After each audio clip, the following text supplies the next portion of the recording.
Bas bas bas. Lonceng iblis terus berdenting, saat gelombang cahaya jahat beriak ke segala arah. Wajah bersisik pemburu hantu tampak jahat. Dia terus menggoyangkan lonceng, mengumpulkan kekuatan jahat di dalamnya. Ki iblis dilepaskan dari lonceng iblis sementara kitab suci iblis bergelombang, membuat koneksi dengan jiwa pemburu hantu, mencari fluktuasi jiwa apapun. Tiba-tiba, cahaya dari lonceng iblis berputar di balik batu nisan. Pemburu hantu melolong muram saat lonceng iblis mengirimkannya dampak energi yang kuat.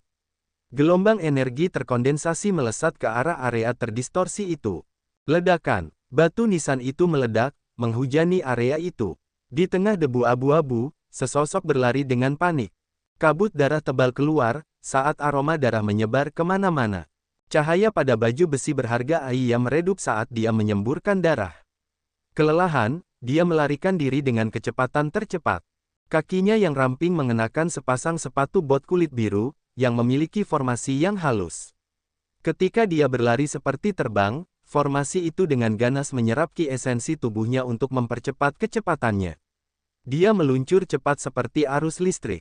Mata haus darah pemburu hantu menatapnya, lalu mengguncang lonceng iblis lagi. Ki iblis melonjak deras. Ketika lonceng iblis bergetar, seluruh area bergetar bersamanya. Gugusan awan tebal dengan cepat melayang ke arah Aiya. Aiya tertekan. Berbalik untuk mengintip, dia lebih takut, melarikan diri dengan cara apapun. Dia hanya memiliki basis kultivasi langit ketiga dari alam langit. Menghadapi binatang buas seperti pemburu hantu, dia tidak memiliki cara untuk melawan dengan paksa. Jika dia tidak memiliki banyak harta, dia pasti sudah binasa. Hati Aiya dipenuhi dengan kebencian, tetapi dia tidak buta.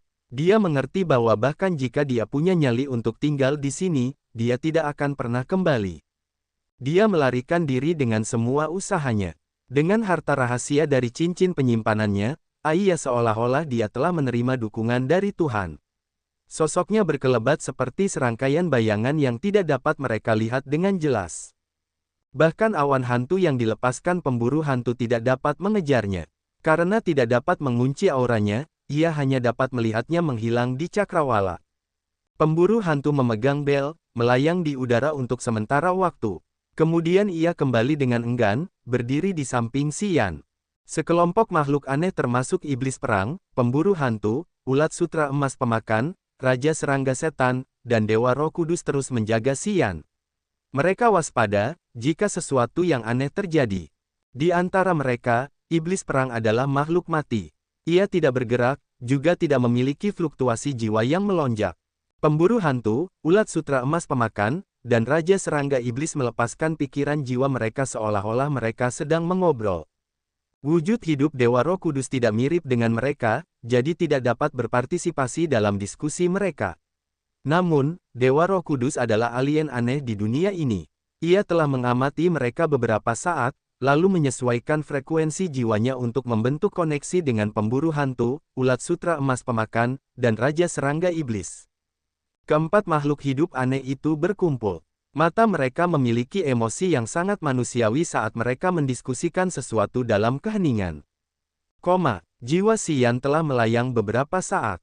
Tiba-tiba, ia menemukan dirinya di ruang yang luar biasa.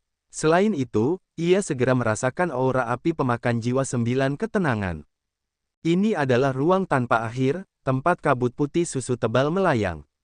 Kabut memenuhi setiap sudut tempat ini, membuatnya tampak seperti lautan putih. Sinar cahaya 5 warna berkelap-kelip di ruang ini, masing-masing mengandung semacam kekuatan magis. Ada beberapa sinar dengan api yang berkobar di dalamnya. Saat sinar itu menyala, api itu meledak dengan berbagai bentuk dan kemudian berhenti. Beberapa sinar muncul dengan aliran air sebening kristal di dalamnya. Aliran-aliran ini bergumam di mana kekuatan aneh itu meluap. Juga, ada sinar dengan kekuatan 5 elemen, yang terus berubah dengan bentuk yang berbeda di dalam sinar itu, melepaskan aura unik mereka. Sinar yang tak terhitung jumlahnya melesat, berkilauan, lalu menghilang ke udara tipis. Xian tidak dapat mengetahui lintasan mereka, yang membuatnya sulit untuk mengamati bentuk dan rupa mereka dari awal hingga akhir. Sinar-sinar ini membawa serta kekuatan yang berbeda yang ada di surga dan bumi. Ada kekuatan 5 elemen, kekuatan keputusasaan dan ketakutan, juga kekuatan brutal yang tebal, atau kekuatan jiwa yang kabur.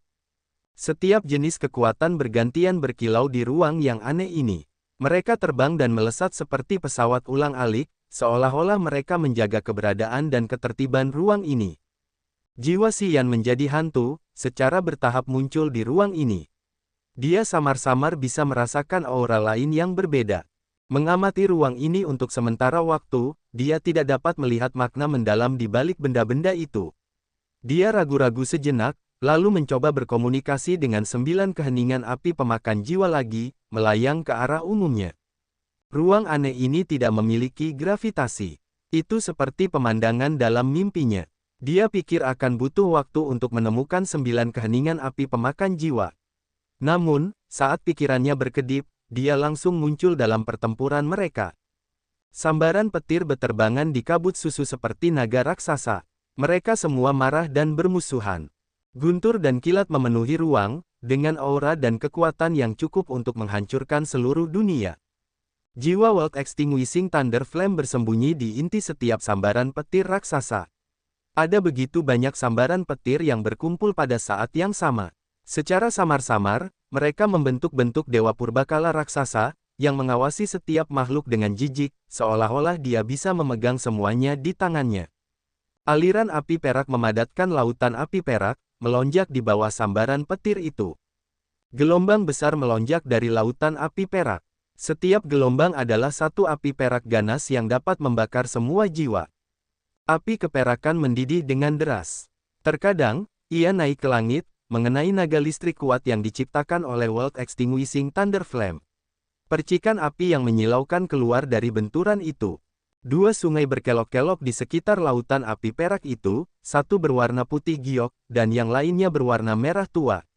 Sungai Putih Giok membekukan banyak es batu sebening kristal, menumpuk di tengah sungai sambil melepaskan energi sedingin es yang dapat mendinginkan seseorang hingga ke tulang. Itu adalah api yang bergolak di dalam Sungai Merah. Auranya dipenuhi dengan panas lahar. Di dalam api, Xian samar-samar dapat melihat api murni matahari dengan cahaya ilahi suryanya. Kedua sungai ini terletak di samping lautan api perak. Mereka juga berubah. Terkadang, naga es yang tak terhitung jumlahnya, ular es, binatang buas, atau raksasa terbang keluar dari Sungai Putih Giok. Masing-masing dari mereka terkondensasi dari kepingan salju. Semuanya raksasa, setidaknya ratusan zang, dan mereka membawa kekuatan beku yang dapat membekukan segalanya. Sungai Merah telah memadatkan hujan api merah. Namun, tetesan hujan api ini melawan perintah alam ketika turun dari tanah ke langit. Sambaran petir yang kuat membantai di langit, menghantam naga es, menghancurkan ular es, dan menghancurkan raksasa menjadi bubuk. Mereka juga menguapkan hujan api. Hanya kemauan penghancur jiwa di lautan api perak yang dapat menahan petir.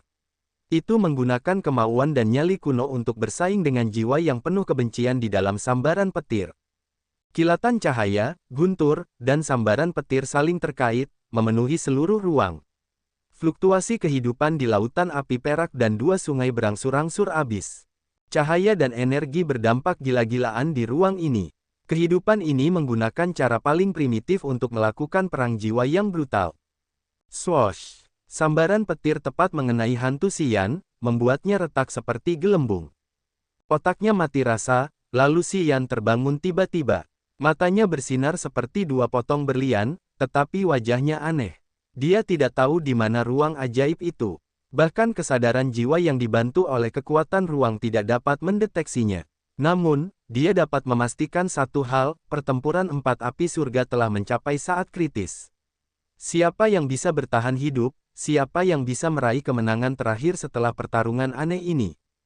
Jika api petir pemadam dunia menang, api pemakan jiwa 9 ketenangan, api dingin es, dan api bumi akan menyatu dengannya. Dia akan berevolusi untuk kedua kalinya, mendapatkan kesempurnaan bentuk hidupnya, dan kekuatan jiwa yang tak terbayangkan. Dan Xian, dengan hubungan yang dimilikinya dengan api pemakan jiwa 9 ketenangan, jiwanya akan tercerai-berai saat keberadaannya di dunia ini terhapus. Jika segel hidupnya tidak ada lagi, bahkan jika dia memiliki tubuh abadi, itu berarti kematian baginya, yang mengakhiri proses kebangkitannya, dan dia tidak akan pernah memiliki kehidupan baru lagi. Rahasia kelahiran kembali abadi hanya dapat menghidupkan kembali tubuhnya, tetapi tidak dapat membuat jiwanya abadi. Di dunia ini, ketika segel kehidupan dihapus, tidak ada cara untuk mengumpulkan atau memulihkannya. Tentu saja, Si Yan tidak ingin mati. Hanya saja dia tidak tahu bagaimana membantu 9 ketenangan jiwa yang memakan api. Api petir pemusnah dunia telah menghancurkan jiwanya yang hampa ketika dia baru saja sampai di sana. Dia tidak dapat memiliki situasi yang tepat dari pertempuran itu. Ini jelas tidak baik. Wajah Si Yan muram. Dia memucat, karena dia tidak pernah merasa begitu tidak berdaya seperti ini. Terlalu menyedihkan untuk menyerahkan kendali atas hidupnya kepada orang lain. Dia tidak menyukai perasaan ini. Apa yang harus dilakukan? Apa yang harus dilakukan sekarang? Pikiran meluncur di otaknya saat dia mencoba mencari solusi yang cocok. Namun, kekuatan jiwa di jiwa inangnya ditarik dengan cepat. Si Yan berubah warna. Konsumsi cepat kekuatan jiwanya berarti bahwa 9 ketenangan jiwa yang memakan api menghadapi situasi berbahaya. Semakin cepat kekuatan jiwa Si Yan tersedot, semakin buruk situasi yang dialami oleh 9 ketenangan jiwa yang memakan api. Kekuatan jiwa adalah fondasi jiwa inangnya, yang dipadatkan menggunakan kesadaran jiwa. Begitu kekuatan jiwa terkuras, jiwa inangnya akan binasa. Kekuatan jiwa adalah kekuatan hidup, sumber kekuatan asli seorang pejuang. Pada saat ini, 9 ketenangan jiwa yang memakan api sedang mengambil kekuatan hidupnya untuk melawan api petir pemadam dunia. Dengan kecepatan ini, 9 ketenangan jiwa yang memakan api akan segera menguras kekuatan hidupnya. Tidak, dia tidak bisa hanya menunggu seperti ini. Raut wajah Si Yan tampak brutal. Dia mengatupkan rahangnya saat cahaya jahat melesat keluar dari matanya. Cahaya ajaib melintas di kepalanya saat matanya bersinar. Cincin pembuluh darah. Dia mendapatkan harta karun ini ketika dia turun ke dunia ini. Itu sangat bagus dan tak terduga, membawa keuntungan yang tak terhitung banyaknya. Pada saat kritis, cincin pembuluh darah selalu mengejutkannya, mengubah bahaya menjadi keselamatan. Hari ini, karena kekuatan hidupnya terkuras dengan cepat, dia sangat cemas, mengkhawatirkan pertempuran 4 api surga. Api petir pemadam dunia terlalu kuat. Dari apa yang diamati jiwanya yang hampa, penyatuan 9 ketenangan api pemakan jiwa, api dingin es, dan api bumi tidak dapat menindasnya. Dengan tren ini, tidak lama kemudian, 9 ketenangan api pemakan jiwa akan mengosongkan energi hidupnya. Ini adalah pertama kalinya dia menyesali penyatuan dengan 9 ketenangan api pemakan jiwa. Perasaan memiliki api surga yang mencengkeram leher benar-benar sangat tidak berdaya. Dia ingin membalikkan situasi yang buruk, tetapi dia tidak dapat menemukan solusi. Pada saat kritis, dia teringat cincin pembuluh darah. Pedang ilahi penghancur langit yang diambil dari medan perang jurang adalah harta karun tingkat dewa, tetapi cincin pembuluh darah dapat mengantonginya. Karena pedang itu tetap diam di dalam cincin pembuluh darah, itu berarti cincin ini dapat menaklukkan senjata rahasia tingkat dewa. Itu sama dengan kasus api pemakan jiwa 9 ketenangan dan api dingin es. Kekuatan cincin pembuluh darah dapat menindas dan membimbing mereka. Akhirnya, mereka harus menyerah. Dari titik ini, cincin pembuluh darah jauh lebih kuat daripada penghancur langit dan api pemakan jiwa 9 ketenangan. Si Yan terpukul. Menyatukan dirinya, dia mengumpulkan energi kesadarannya menjadi sekumpulan kehidupan lalu melompat ke cincin pembuluh darah. Aku butuh bantuan. Cincin di jarinya berkilauan dengan cahaya darah. Cahaya itu seperti air yang bergumam, menutupi seluruh cincin. Sinar energi aneh meluap dari pola yang indah tetapi rumit pada cincin itu. Aura ilahi cincin itu berkumpul dan meningkat dengan ganas. Itu menjadi jelas dari waktu ke waktu. Buk buk buk. Suara gemuruh datang dari cincin itu, yang terdengar seperti detak jantung yang kuat dan gemuruh genderang. Sebuah pikiran samar melesat keluar dari cincin itu, memasuki area terdalam jiwa inang Si Yan. Mata Si Yan berbinar. Dia bisa merasakan bahwa pikiran dari cincin itu telah menetap di pusat jiwa inangnya. Itu seperti sekumpulan energi cahaya yang mencari segel memori jiwa inang saat menerima apa yang baru saja dialami Si Yan. Gelombang resonansi jiwa yang memekakkan telinga bergema di jiwa inangnya. Si Yan gemetar hebat saat energi di tubuhnya mengamuk seperti binatang buas yang lepas dari rantai mereka, dengan marah keluar dari kandang. Energi jiwa dari jiwa inang bergetar pada frekuensi yang sama. Tampaknya telah disublimasikan. Aliran energi jiwa seakan-akan telah diberi vitalitas baru, melonjak kuat seperti air mendidih. Di angkasa yang menakjubkan, guntur dan kilat bergemuruh di angkasa. Sambaran petir sebesar tiang batu beterbangan di mana-mana, memenuhi seluruh tempat. Api meledak dari lautan api perak oleh 9 ketenangan jiwa yang memakan api menjadi abu. Kekuatannya tersebar dengan cepat. 9 ketenangan jiwa yang memakan api mengerahkan segalanya untuk melawan. Itu memadatkan dan menembakkan aliran kehendak penghancur jiwa, dengan berani melawan petir. Meskipun mereka semua adalah api surga, 9 ketenangan jiwa yang memakan api berperingkat lebih rendah dari api guntur pemadam dunia, dan kehidupannya satu tingkat lebih rendah dari yang lain. Keduanya telah menghabiskan banyak energi mereka, tetapi api guntur pemadam dunia dapat menaklukkannya dengan mudah. Tanpa kekuatan jiwa dari Xian, itu seharusnya telah dikalahkan lebih awal, dan itu tidak dapat terus mengumpulkan kekuatan untuk melawan api guntur pemadam dunia. Meskipun api dingin es dan api bumi memberinya bantuan, kedua api surga ini tidak cukup kuat. Persatuan mereka bertiga tidak dapat menang. Lautan api perak di bawah pemboman gelombang sambaran petir akan segera terkuras. Tiba-tiba, kekuatan jiwa yang tajam muncul dari suatu tempat yang jauh seperti tombak yang menembus ruang angkasa. Wajah kecil dan tampan di dalam lautan api perak itu sangat gembira. Kekuatan jiwa yang tajam itu merobek langit dan turun ke lautan api perak. Setelah gelombang yang melonjak memercik, jiwa kosong Xian muncul di ruang ini sekali lagi. Kali ini jiwa kosong itu ditutupi oleh lapisan energi. Di lautan api perak, jiwa itu tetap utuh di bawah sambaran petir yang ganas. Bagaimana kamu bisa sampai di sini? 9 ketenangan jiwa melahap api mengiriminya pikiran bahagia. Jiwa kosong Xian tersenyum diam. Kamu tidak perlu peduli tentang itu. Aku akan bersatu denganmu untuk menguras kekuatan petir. Dari cakrawala kehampaan, sambaran petir yang tak terhitung jumlahnya saling terkait, menciptakan hantu dewa kuno raksasa. Dia mengamati benda-benda di bawah kakinya dengan jijik. Guntur dan kilat bergema dari dewa raksasa itu, melesat ke tanah. Xian menghadap ke langit. Jiwa hampa miliknya memadatkan energi, lalu menyemburkan gugusan cahaya abu-abu dari telapak tangannya. Gugusan cahaya abu-abu berkumpul lalu memadat menjadi bentuk 5 iblis di laut kesadarannya. Mereka perlahan muncul dari lautan api perak. Putus asa, takut, haus darah, keserakahan, dan dendam adalah 5 aliran emosi negatif yang terpancar dari penampilan 5 iblis yang ganas. Kelima aliran ini mengelilingi jiwa hampa Xian, menciptakan segel pentagonal. 5 aliran emosi negatif terhubung dengan jiwa hampa Xian. Pada saat itu, jiwa hampa itu mengalami fluktuasi jiwa yang tak tertandingi di ruang aneh ini. Jiwa hampa Xian dengan kuat mendorong lautan api perak untuk bergejolak dengan ganas. Laut itu dulunya tenang, tetapi sekarang bergolak lagi. Ombak besar membubung ke langit, melepaskan energi penghancur jiwa yang sangat besar. Guntur dan kilat dewa yang menyambar dari cakrawala kehampaan telah ditambahkan dengan kemauan murni. Tetapi ketika mereka mendekati lautan api, ombak besar menyerbu, menggulingkan mereka dan menghancurkan semuanya. Ombak besar tidak memberi petir kesempatan untuk melarikan diri. Di lautan api, jiwa hampa Xian dikelilingi oleh segel pentagonal yang dibentuk oleh 5 iblis. Dia mengangkat kepalanya untuk melihat hantu raksasa dewa kuno di cakrawala kehampaan.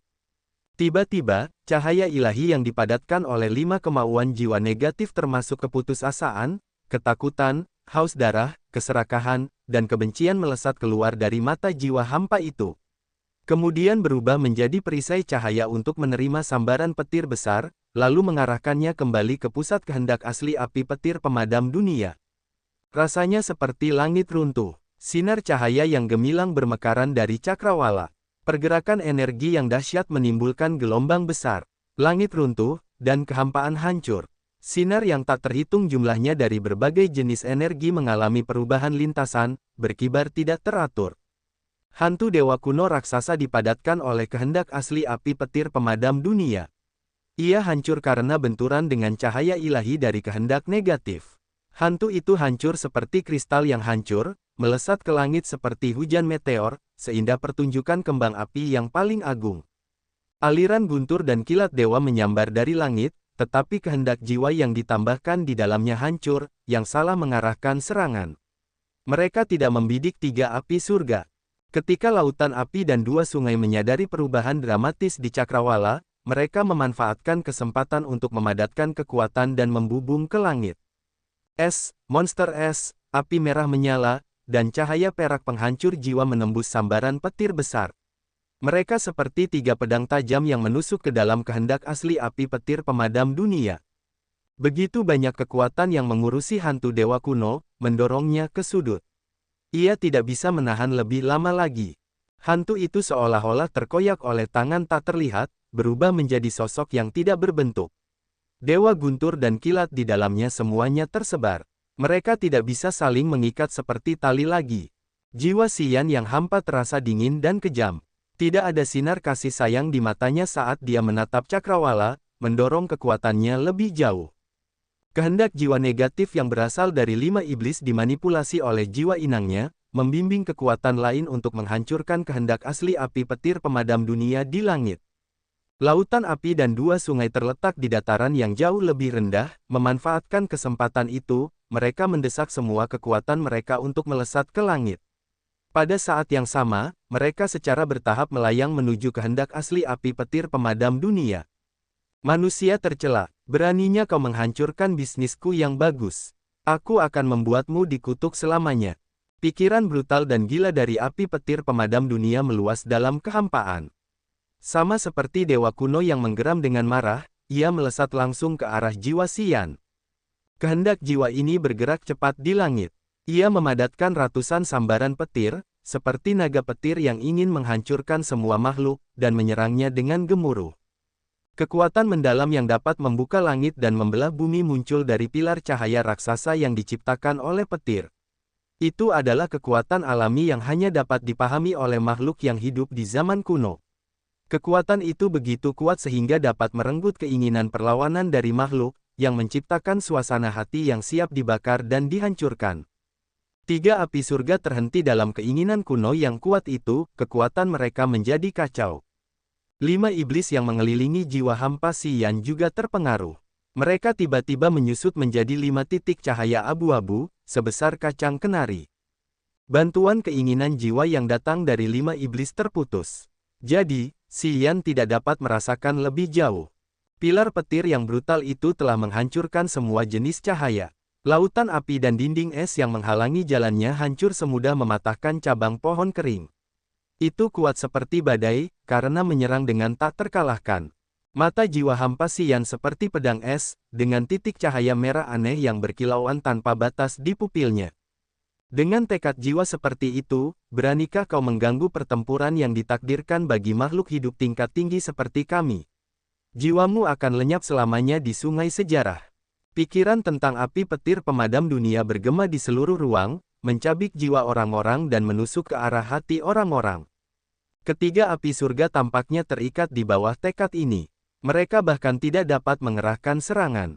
Guru, ini adalah cahaya petir pemadam dunia dari api petir pemadam dunia. Itu adalah luapan dari tekad aslinya. Di dunia ini, selain beberapa zat langka, tidak ada jiwa yang dapat menanggungnya secara langsung. Perang ini milik kita. Jiwamu seharusnya tidak memasuki tempat ini.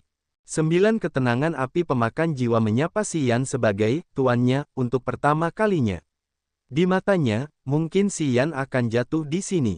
Seharusnya tidak ada jiwa makhluk hidup apapun di tempat ini kecuali api surga. Jika dia berani menentang aturan pertempuran yang ditakdirkan, dia akan dihukum. Api dingin es dan api bumi mengirimkan pikiran khawatir mereka kepadanya. Karena mereka bisa merasakan bahaya yang akan ditanggung Xian, mereka semua cemas. Cahaya petir pemadam dunia menyerang dengan ganas, menutupi jiwa Xian yang hampa dan membakarnya. 3 api surga itu putus asa. Namun, di dalam cahaya petir pemadam dunia, bercak darah masih berkilauan, seindah batu rubi. Jiwa hampa Xian musnah.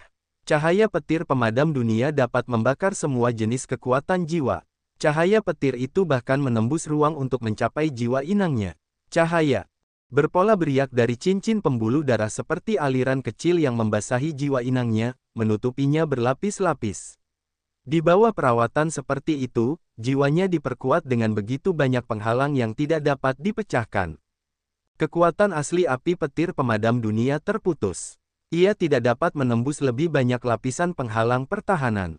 Di ruang aneh itu, cahaya petir pemadam dunia meluas dengan sangat besar, menerangi seluruh lautan api yang diciptakan oleh api pemakan jiwa 9 ketenangan. Di bawah cahaya petir, bahkan kekuatan jiwa asli api pemakan jiwa 9 ketenangan pun cepat habis. Hanya titik cahaya merah darah yang tidak terpengaruh. Itu masih berkilau dengan gemilang, seolah-olah itu adalah bintang paling bersinar di langit.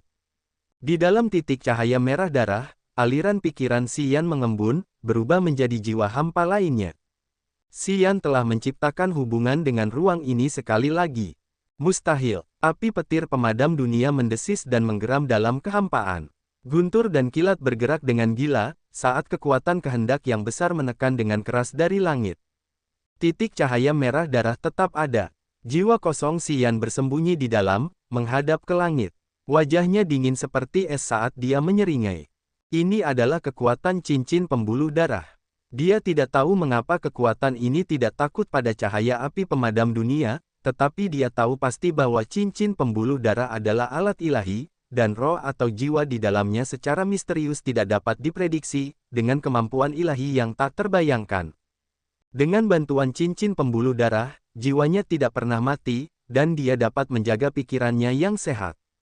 Titik-titik akupuntur di sekujur tubuhnya membengkak saat energi negatif mengalir seperti sungai yang tak henti-hentinya menuju laut kesadarannya. Ketika energi negatif mendidih, Xian merasa sangat sakit sehingga dia ingin memotongnya. Namun, dia hanya menggertakkan giginya dan bertahan. Ketika 5 iblis menerima energi negatif yang deras sebagai 5 titik cahaya abu-abu, mereka muncul sekali lagi, muncul di sekitar jiwa kosong Xian. Segel pentagonal terbentuk lagi, melanjutkan penghalang yang mengunci jiwa kosongnya. Mentalitas, semangat, dan jiwa Xian menyatu menjadi satu, memimpin tekad 5 iblis. Lingkaran cahaya berpola meluas di dalam cahaya petir pemadam dunia. Cahaya petir pemadam dunia hancur seperti cermin pecah sementara cahaya berkilauan di mana-mana. Aura kekuatan kuno dari World Extinguishing Thunder Flame pecah sedikit demi sedikit. Kekuatan jiwanya dikonsumsi oleh sebagian besar. Dalam waktu singkat, ia tidak dapat mengumpulkan cukup energi untuk serangan lain. Seharusnya tidak ada situasi yang tidak dapat kukendalikan. World Extinguishing Thunder Flame bergemuruh dengan gila. Ini adalah pertama kalinya ia menunjukkan rasa takutnya. Api itu tampaknya menyadari sesuatu yang sangat mengerikan. Ia berputar, berjuang di udara dalam upaya untuk mengendalikan situasi lagi. 3 api surga meledak pada saat yang sama. Kekuatan mereka menyerang langsung ke langit, dengan marah terjerat dengan kesadaran asli World Extinguishing Thunder Flame, dan saling melemahkan. Jiwa Xian yang hampa sekuat batu.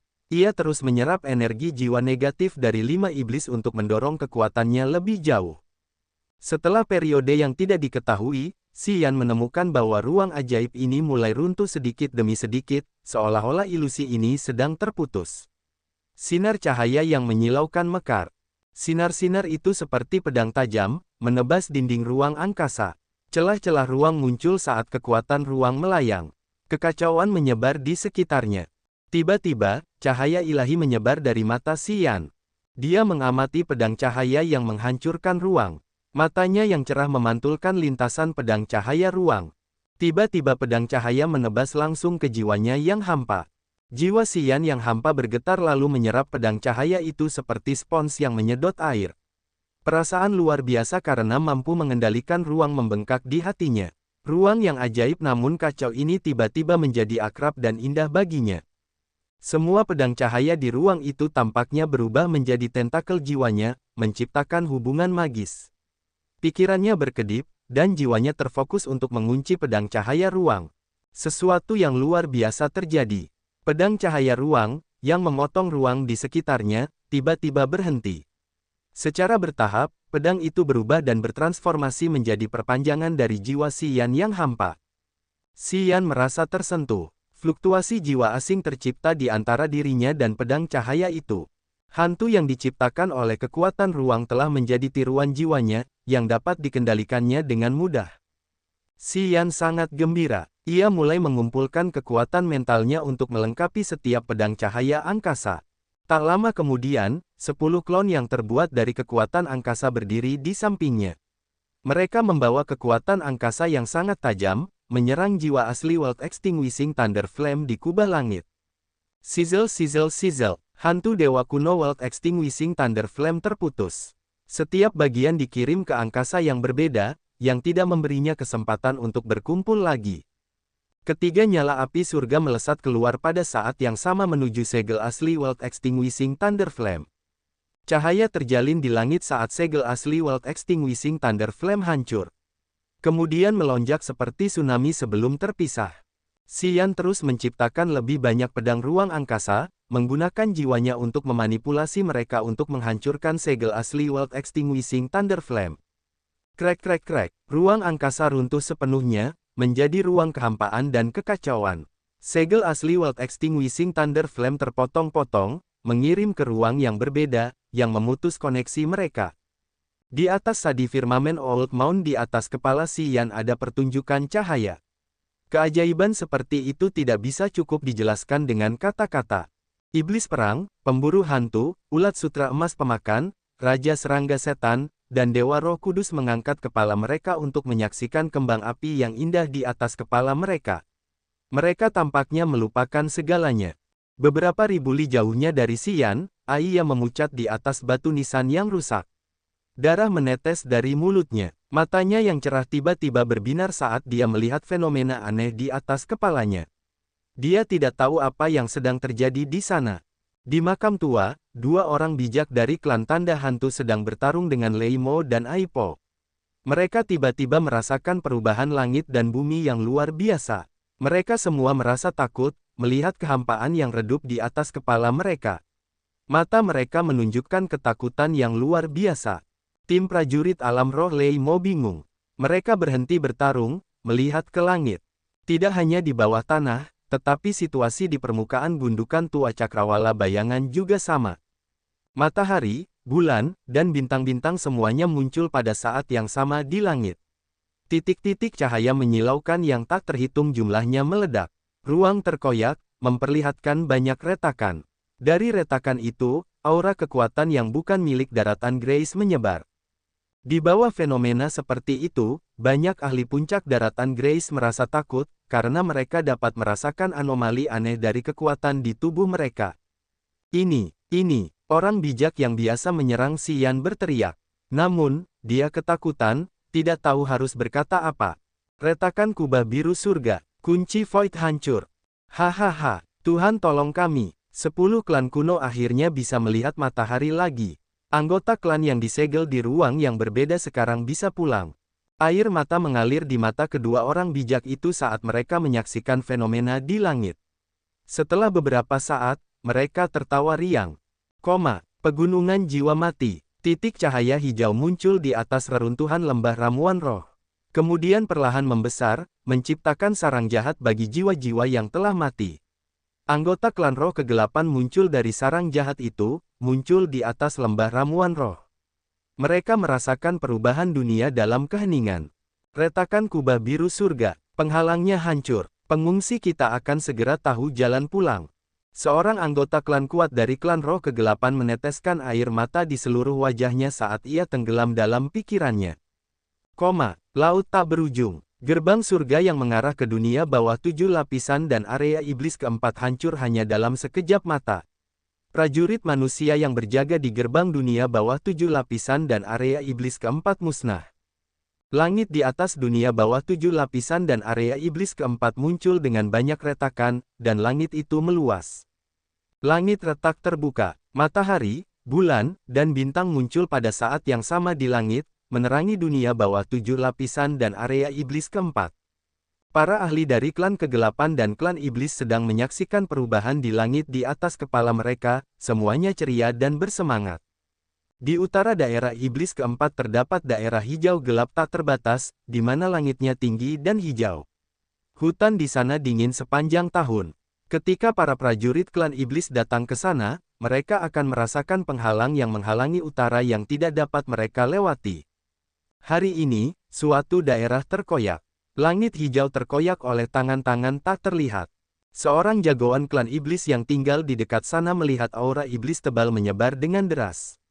Ketika penghalang hijau gelap itu menghilang sepenuhnya, dia melihat banyak binatang iblis yang hanya bisa dilihat dalam kitab suci lama. Masing-masing dari mereka sebesar gunung, dan mereka semua memiliki aura yang mengintimidasi. Beberapa orang menunggangi binatang buas itu.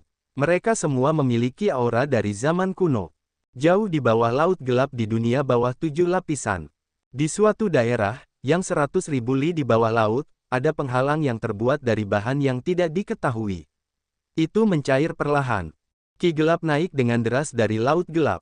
Gelembung-gelembung pecah, melepaskan ki gelap yang kental. 3 Raja Yama dari dunia bawah menuju ke laut gelap dari tempat lain.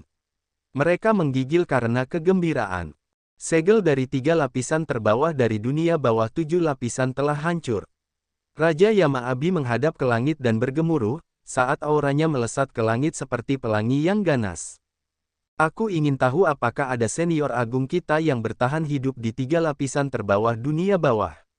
Sudah bertahun-tahun lamanya, Raja Yamahei Tian tenggelam dalam pikirannya. Dia bergumam sambil merengek. Kehidupan berat suku kita akhirnya berakhir. Raja Yamahades tertawa bersama para anggota klan di belakangnya.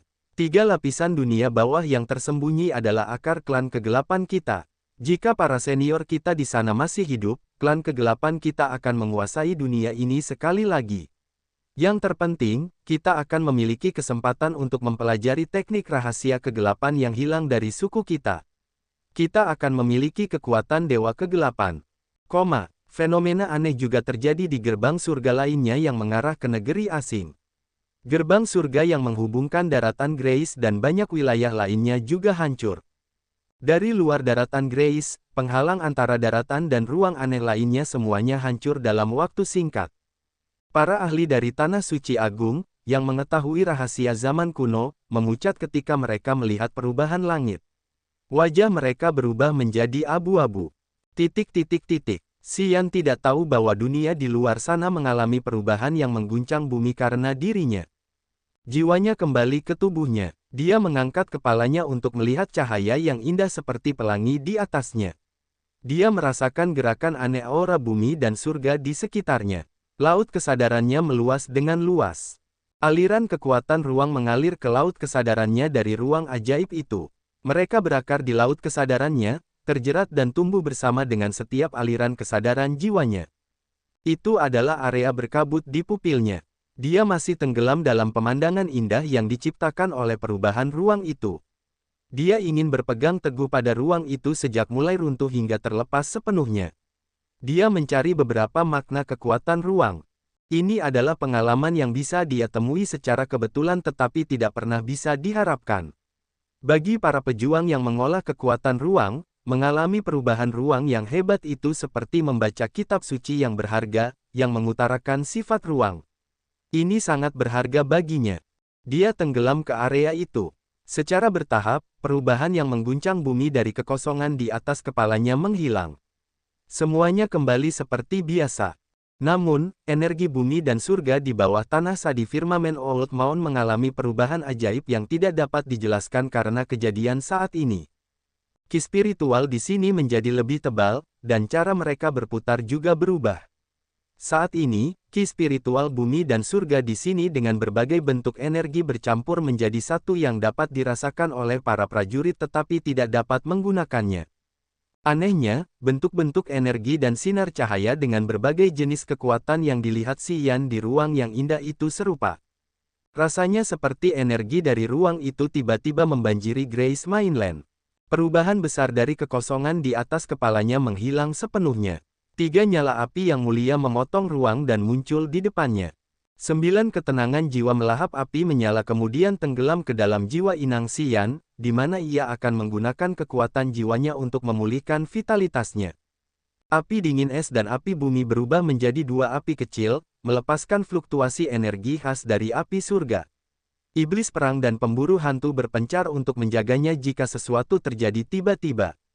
Jauh di dalam pupil Xian terdapat bilah-bilah angkasa yang tajam. Dari tempatnya, ia tampak memiliki hubungan dengan banyak angkasa halus lainnya. Ia memberi orang-orang perasaan samar, yang sulit ditangkap dengan mata atau kesadaran jiwa mereka. Luka-luka di tubuhnya semuanya telah sembuh. Tidak ada luka terbuka di tubuhnya sekarang. Ia sangat sehat. Ki spiritual bumi dan surga yang padat melayang di dekatnya seperti kabut tebal. Perlahan-lahan bergerak ke arahnya. Titik-titik cahaya energi beterbangan seperti kunang-kunang, secara proaktif masuk ke dalam tubuhnya, menyerap ke dalam organ-organ dalam dan anggota tubuhnya. Mereka secara bertahap memurnikan tubuhnya, menjadi bagian dari darah dan dagingnya. Lama setelah itu, matanya bersinar seperti permata yang berharga. Auranya meroket. Retakan ruang seperti cabang-cabang pohon willow terbuka di sekelilingnya. Kekuatan ruang yang tampak seperti jaring laba-laba meluap dengan kuat ke dalam tubuhnya. Dia masih tenggelam dalam status magisnya dalam memahami. Dia tidak menyadari perubahan dunia di luar sana. Titik kumpul klan Ghostmark di sadi firmamen Old Mound. Dua orang bijak dari klan Ghostmark tertawa terbahak-bahak. Kekuatan rancangan mereka dipulihkan lebih cepat di bawah aura langit dan bumi yang baru dan deras. Tuhan menyukai kita. Air mata bening menggenang di matanya. Tato-tato rumit di tubuhnya seperti sistem pembuluh mulai bergerak. Auranya berubah dalam waktu singkat. Sekarang seperti lautan yang tak terukur. Gelombang fluktuasi jiwa yang ganas berputar dan meluas darinya sebagai inti. Aipo dan Leimo berdiri di depan. Mereka merasakan laut kesadaran mereka terkoyak oleh tornado. Pada saat yang sama, aliran kesadaran jiwa mereka begitu deras sehingga mereka tidak dapat menggerakkannya dengan lancar. Mantra pembasmi kegelapan jiwa. Seorang bijak meludahkan 4 kata mantra tertulis garis hantu dengan melodi yang aneh. Keempat mantra tertulis itu berkilau seperti permata yang berharga. Cahaya yang mulia melesat keluar dengan gerutuan. Ratusan sinar cahaya terjerat seperti jaring laba-laba dalam mantra tertulis yang jernih. Mereka membentuk sesuatu yang samar tetapi misterius dan rumit. Mantra tertulis itu menyerbu ke depan. 4 fluktuasi jiwa yang luar biasa melonjak, melesat menuju tim Aipo dan Leimo. Aipo, Leimo, dan yang lainnya membatu di bawah energi yang mengintimidasi dari keempat mantra tertulis itu. Mereka berdiri dengan tatapan kosong dengan ekspresi kusam di wajah mereka. 4 mantra tertulis terlepas kemudian dibor ke arah Aipo, Leimo, Gongsun Tao dan Zhuo Hui, mengenai dada mereka. Keempatnya seperti mereka mendapatkan teknik body fixing, mereka tidak bergerak karena semua kekuatan di tubuh mereka telah disegel. Bahkan jiwa mereka pun terkurung, dan mereka juga tidak dapat menggerakkan pikiran mereka. Pada saat ini, orang bijak lainnya mulai melakukan serangan mematikannya. Ye Xiong, Zhu Yi, dan Yue Ying menjadi pucat. Mereka merasa tertekan, tetapi mereka tidak berani berlama-lama, segera mundur. Cincin penyimpanan di jari Ye Xiong terbuka sekaligus. Lebih dari 10 harta rahasia terbang keluar. Semuanya membawa energi besar dengan efek magis. Mereka meledak seketika di depan Ye Xiong, menciptakan aliran energi serangan yang tidak dapat dihancurkan. Serangga kunang-kunang berani bersaing dengan bulan yang cerah. Dalam kehampaan, selembar kain penuh kitab suci hantu hijau terbentang, menutupi semua energi yang telah dilepaskan Ye Xiong. Kain itu kemudian terpelintir dan terjepit. Banyak kitab suci hantu yang misterius dan rumit bergerak seperti sungai yang mengamuk, melepaskan fluktuasi energi yang gila dan brutal. Gemuruh-gemuruh-gemuruh. Serangan oleh banyak harta rahasia hancur di dalam kain itu. Tulang-tulang Ye Xiong bergetar, darah menetes dari wajahnya, rambutnya acak-acakan. Dia tampak seperti iblis dengan penampilan seperti itu. Dia terluka parah. Pergilah. Aku akan melindungimu. Ye Xiong menggertakkan giginya seolah-olah dia adalah binatang buas yang terpojok. Dia ingin mempertaruhkan nyawanya. Di matanya ada tempat bersalju putih. Glabella Ye Xiong retak. Tetesan darah gelap keluar, mengalir dari hidungnya ke mulutnya. Ha! Dia berteriak liar. Ye Xiong menyemburkan manik ungu gelap. Manik itu kemudian menyerap setetes darah dari glabellanya, berkilauan dengan fluktuasi jiwa yang hebat. Ada seorang pria mungil di dalam manik itu. Dia mengayunkan lengannya dengan sibuk seolah-olah dia sedang mengendalikan sesuatu. Pria kecil itu adalah segel jiwa Ye Xiong. Ketika manik berharga itu muncul, gelombang energi jiwa berdesir ke atas, menutupi ruang di depan Ye Xiong. Ye tua, mata Zhu Yi hampir pecah. Air mata menggenang di rongganya, wajahnya kesakitan dan sedih. Dia tahu manik berharga itu adalah harta suci level 7 dengan segel jiwa Ye Xiong, yang dapat menciptakan benteng jiwa yang sangat kokoh. Pada saat ini, Ye Xiong mengeluarkan manik ini dan menuangkan segel jiwanya ke dalamnya karena dia tahu dia tidak bisa lolos dari kematian kali ini. Dia hanya bisa menggunakan jiwanya untuk mendesak manik itu dan melakukan pertempuran terakhir dalam hidupnya. Bergerak, pergi. Suara Ye Xiong datang dari pria kecil di dalam manik itu. Dia takut dan cemas. Mata Yue Ying memerah.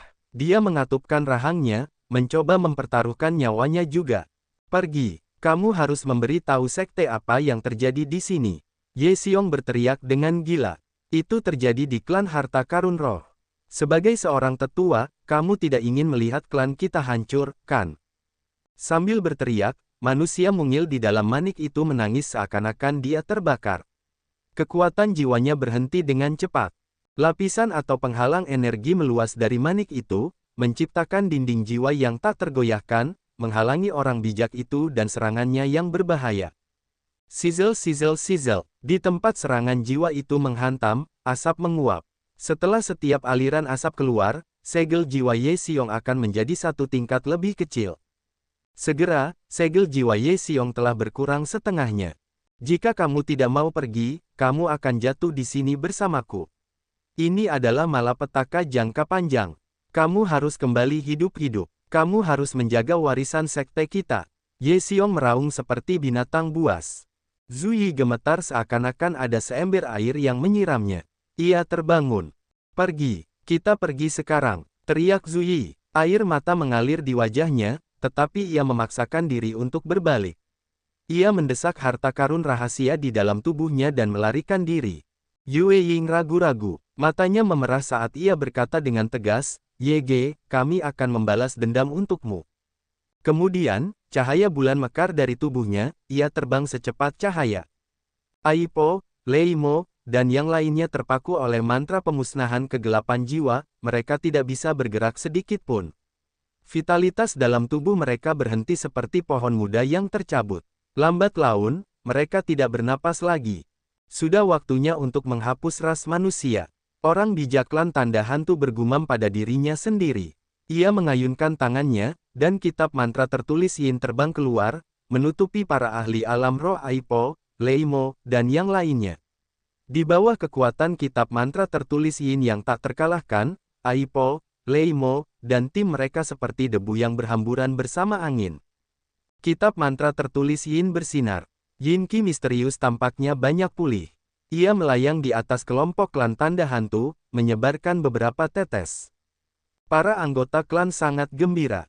Mereka membuka mulut mereka dengan rakus untuk menerima tetes-tetes itu. Aura mereka berangsur-angsur pulih. Keduanya, seorang bijak mengerutkan kening. Ia kemudian melepaskan kesadaran jiwanya untuk merasakan sejenak lalu menggelengkan kepalanya dengan enggan. Ia menggunakan teknik melarikan diri. Ia membayar harga yang mahal dengan melukai dirinya sendiri untuk melarikan diri. Ia berada puluhan ribu li jauhnya. Dengan jarak sejauh ini, sulit untuk membunuh mereka. Sayang sekali, kekuatan manusia dapat diperkuat sedikit. Tidak apa-apa, kata orang bijak yang memegang kitab mantra tertulis Yin.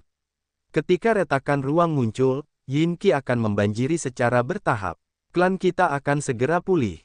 Yang harus kita lakukan sekarang adalah tidak mengejar mereka. Kita harus mencoba terhubung dengan klan yang diusir untuk bersekongkol dalam usaha besar kita. Ya, itu benar. Selain klan tanda hantu, klan iblis, klan monster, klan raksasa, klan roh kegelapan, klan mayat, dan klan laut akan muncul di sini. Kita harus sampai di sana lebih awal agar manfaat kita akan lebih besar nanti. Sudah bertahun-tahun berlalu. Kupikir kita akan mati karena api petir pemadam dunia. Sekarang kita bisa melihat matahari lagi. Tuhan masih berkenan pada kita. Hei, di mana api petir pemadam dunia? Aku tidak melihatnya di sini. Aku hampir lupa. Biar aku coba mencarinya. Zhu Yi dan Yue Ying telah melarikan diri sejauh lebih dari 10.000 li. Namun, mereka masih berada di bawah tanah. Mereka belum mencapai permukaan. Bersembunyi di area jamur hantu fosfor, Zuyi sepucat kertas putih. Darah menetes dari sudut mulutnya, dan dia meminum pil untuk memulihkan diri. Dia mencoba mengatur napasnya, lalu mengeluarkan batu suara, mencoba menghubungi yang lain. Zuyi menggunakan harta karun rahasia untuk melarikan diri ke bawah tanah seketika. Untuk mengaktifkan harta karun ini, dia harus memeras semua ki esensinya. Ketika dia tidak memiliki sinar energi di tubuhnya, harta karun itu akan membawanya pergi. Pada saat ini, Zuyi telah menguras kekuatannya. Dia berada dalam situasi yang berbahaya, dan harus menggunakan lebih banyak harta karun rahasia untuk membela diri sambil menggunakan pil untuk memulihkan kekuatannya dan mencari bantuan. Dia tidak tahu bahwa kedua orang bijak dari klan tanda hantu tidak mengejarnya, jadi dia berusaha sekuat tenaga untuk pulih dengan cepat. Batu suara di tangannya berkilauan dengan cahaya aneh. Zuyi menuangkan pikirannya ke dalamnya, berteriak menggunakan kesadaran jiwanya. Di mana kalian? Aku tidak jauh dari kalian. Apa kabar? Yue Ying langsung menjawab. Suaranya lemah, yang menunjukkan bahwa dia kelelahan. Tentu saja, dia juga terluka. Biasanya, teknik melarikan diri yang dapat melompat lebih dari 10.000 li hanya dalam sekejap akan menyebabkan kerusakan pada penggunanya. Kasus Zuyi dan kasus Yue Ying sama saja. Jangan terburu-buru. Hubungi Yun Xiu dan katakan padanya untuk tidak kembali ke sini. Mata Zuyi memerah. Dia bergegas memberitahu yang lain. Aku tidak dapat menemukannya sekarang. Aku tidak tahu kemana dia pergi. Mungkin dia terlalu jauh dari kita, jadi dia tidak dapat menerima pikiran dari batu suara. Apakah kamu punya kabar tentang Xian? Tidak. Wajah Zuyi menjadi gelap. Dia merasa menyesal, sementara kesedihan memenuhi hatinya. Dia terdiam untuk waktu yang lama. Sebelum Xian pergi, dia telah membangkitkan Aipo, Lei Mo, dan tim mereka untuk membuat mereka mempertaruhkan nyawa mereka melawan klan tanda hantu. Pada saat yang sama, dia peduli pada mereka, meminta mereka untuk meninggalkan tempat itu. Namun, Zuyi dan Ye Xiong tidak menghargai kata-katanya. Mereka ragu-ragu, dan kemudian memutuskan untuk tinggal dan bertarung. Dan mereka harus menanggung akibatnya yang menyakitkan. Lei Mo dan Aipo meninggal. Ye Xiong telah membakar jiwanya, yang tidak berbeda dengan menghancurkan jiwa dan tubuhnya. Di bawah kekuatan jiwa yang mengesankan dari kedua orang bijak itu, mereka hanya punya satu pilihan, yaitu melukai diri mereka sendiri untuk melarikan diri. Sekarang, Zuyi dan Yue Ying merasakan penyesalan yang dalam. Mereka menyesal karena tidak mendengarkan nasihat Xian, bahwa mereka seharusnya tidak serakah akan kitab suci mantra tertulis Yin yang ajaib dan api petir pemusnah dunia. Dan sekarang, mereka telah jatuh ke dalam akibat seperti itu. Setelah mereka gagal, mereka teringat akan visi Xian yang luas. Mereka tidak dapat menahan keinginan untuk menghubunginya. Sayangnya, batu suara Xian tampaknya rusak. Mereka tidak dapat melacak sinyalnya. Hal ini membuat mereka khawatir lagi. Hei, saat Zuyi tenggelam dalam penyesalannya, dia mendengar teriakan terkejut Yue Ying. Zuyi terguncang, dan langsung bertanya. Masalah apa? Apa kau menemukan sesuatu? Batu penginderaan jiwa yang kau berikan padaku tiba-tiba bersinar. Yue Ying tidak begitu yakin. Aku akan memeriksa siapa itu. Tunggu sebentar. Oke, Xian, dia ada di dekatku. Mata Zuyi berbinar. Pikiran melintas di kepalanya saat dia berkata tiba-tiba, kau pergi tangkap dia. Setelah aku pulih, aku akan ke sana. Oke, ... Ada banyak tanaman dingin yin yang tumbuh di dalam kabut abu-abu, bersama dengan batu nisan yang hancur dan mayat-mayat kuno. Yue Ying menarik napas dalam-dalam, lalu mendesak kekuatan cahaya bulan yang telah dikumpulkannya selama bertahun-tahun. Dia memegang sebuah cincin yang tampak seperti bulan perak, berjalan menuju ke arah tertentu. Pada saat ini, Yue Ying tidak memiliki pikiran meremehkan terhadap Xian. Justru sebaliknya, dia tiba-tiba menghormatinya. Pada saat kritis, dia cukup bertekad untuk mundur. Dia tidak serakah akan harta karun. Tindakan bijak seperti itu yang datang dari seorang junior membuat Yue Ying merasa malu. Dia tidak tahu bahwa itu karena 9 ketenangan api pemakan jiwa sehingga Xian memiliki visi yang sangat tepat tentang keseluruhan gambar. Dia berasumsi bahwa Xian bijaksana dan dapat meramalkan kejadian masa depan dari detail saat ini. Dia mulai menghormatinya. Ketika dia berjalan santai ke arah Xian, wajah Yue Ying menjadi lebih hormat saat dia berpikir apa yang harus dikatakan ketika dia bertemu dengannya. Dia malu dan khawatir jika Xian akan mengejek mereka atas apa yang telah mereka lakukan. Pria muda berbakat seperti Xian semuanya sombong, dan mereka tidak ingin mematuhi para tetua. Ketika mereka berbicara, mereka sering tidak memberikan jalan keluar. Kegagalan yang mengerikan kali ini adalah karena mereka tidak mendengarkan nasihatnya. Saat dia memikirkan tentang ejekan yang akan ditunjukkan Xian padanya, langkahnya menjadi lebih berat. Namun, dia harus pergi ke sana. Kondisinya buruk. Karena dia telah mengambil risiko dan menggunakan teknik melarikan diri, dia harus menghabiskan sebagian besar energinya. Kesadaran jiwanya juga rusak. Jika dia bertemu orang asing dengan alam yang mendalam, atau klan Ghostmark yang mengejarnya, dia tidak bisa menggunakan teknik melarikan diri sekali lagi. Hanya kematian yang akan menyambutnya saat itu. Yue Ying tidak memiliki kesan yang baik tentang Xian. Namun, dalam keadaan saat ini, dia tidak punya pilihan lain.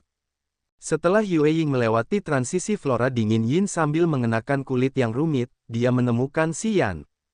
Iblis perang, Raja Serangga Iblis, Ulat Sutra Emas Pemakan, Dewa Roh Kudus, Pemburu Hantu, dan dua api surga adalah penjaga yang paling setia, mengamankan Xian di tengah atau barikade mereka. Yue Ying mengintipnya dan langsung menggigil. Matanya menunjukkan bahwa dia tidak percaya. Matanya yang cerah menatap Xian, yang terengah-engah dengan mulut terbuka. Ini menakutkan. Pada saat ini, kekuatan yang dimiliki Xian dapat membunuh prajurit langit ketiga alam roh manapun. Dia tahu bahwa Xian memiliki iblis perang. Yue Ying merasakannya sebentar dan menemukan bahwa aura dari pemburu hantu dan Raja Serangga Iblis tidak lebih lemah darinya, seorang ahli langit ketiga alam roh. Dan, dia tidak berani merasakan Dewa Roh Kudus dan dua api surga, jadi dia tidak tahu betapa anehnya mereka. Namun, dia dapat memastikan bahwa karena ketiga alien ini dapat tinggal di tempat yang sama dengan pemburu hantu, Raja Serangga Iblis, dan Iblis Perang, mereka pasti sangat tangguh. Terutama api dingin es, api dingin ini memiliki aura beku, yang memberitahunya bahwa ia berada di peringkat 8 di antara 9 api surga, api dingin es, api surga misterius. Yue Ying ketakutan. Ia mendecakkan lidahnya diam-diam, matanya berbinar. Akhirnya, ia mengerti mengapa Yun Hao, Master Sekte dari Sekte Dewa Bercahaya, sangat menghargai pemuda ini. Untuk inisiasinya, ia telah memanggil semua tetua. Saat itu, ia memandang rendah pemuda ini. Sama seperti tetua lainnya, ia berpikir bahwa Yun Hao hanya ingin membesar-besarkan masalah kecil, dan mereka berasumsi bahwa Yun Hao terlalu menyayangi pemuda ini. Namun sekarang, ia tidak berpikir seperti itu lagi. Ia mengagumi Yun Hao, dan ia tidak memiliki keraguan atau keberatan. Kekuatan yang ditunjukkan Xian di sini sudah cukup untuk melawan 7 tetua bersama-sama. Apa konsep ini? Saat Yue Ying memahaminya dengan jelas, ia benar-benar yakin. Sepasang mata monster yang brutal menatapnya, sementara aliran aura pembunuh menamparkan wajahnya. Yue Ying ketakutan, dan wajahnya berubah drastis. Dia berdiri diam, tidak berani bergerak. Ghost Hunter berjalan ke arahnya sendirian. Ia berjingkat sedikit, seolah takut akan mengganggu Xian. Setelah berjalan lebih dari 100 meter dari Xian, monster itu melaju kencang, melesat ke arah Yue Ying. Wajah Yue Ying masam, tetapi dia tidak bisa menangis. Dia tidak punya kekuatan lagi, jadi dia harus datang ke sini untuk mencari Xian untuk meminta bantuan. Namun, tepat saat dia melihatnya, seekor binatang humanoid telah mengarahkan pandangannya padanya. Ini adalah binatang yang menakutkan, dan dengan kondisinya saat ini, dia tidak bisa melakukan apapun untuk melawan. Tentu saja, Ghost Hunter tidak akan peduli padanya. Membiarkan Aiya kabur telah membuat Ghost Hunter kesal. Melihat wanita lain menyelinap ke area itu, monster itu ingin menggunakan Yue Ying untuk melampiaskan amarahnya.